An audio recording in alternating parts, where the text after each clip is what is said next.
3 in the name of Amy Adams.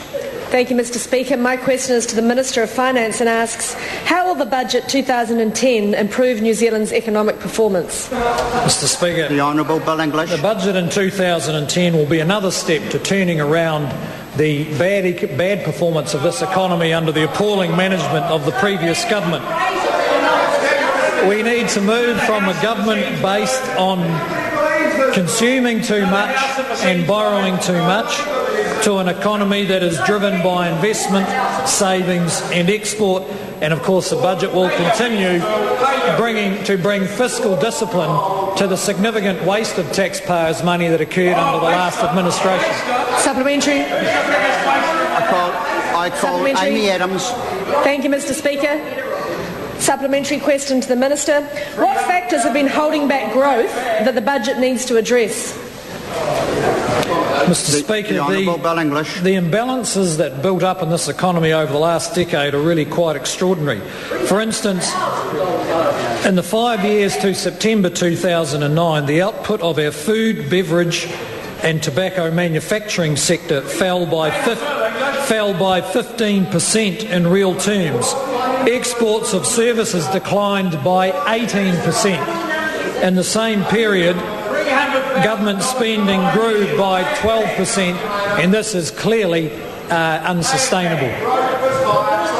Supplementary. Called Amy Adams.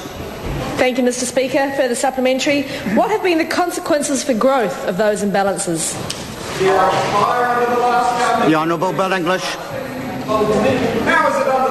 These deep-set problems have meant that New Zealand's economy started to wind down well before the global financial crisis. In fact, in the 3 years to September 2008, GDP grew by less than 1% per year. Because the population grew, per capita growth was negative between 2005 and 2008 at a time when the rest of the world was booming. So that means when the rest of the world was going ahead, New Zealand's income per person actually dropped, and of course that is unsustainable. Amy Adams.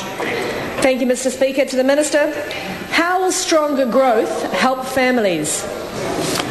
Well, Mr. Speaker, what we do know is that many families are paying the penalty for the mismanagement of this economy over the last 5 years because they lost their jobs and they're going to have to work hard to find another one.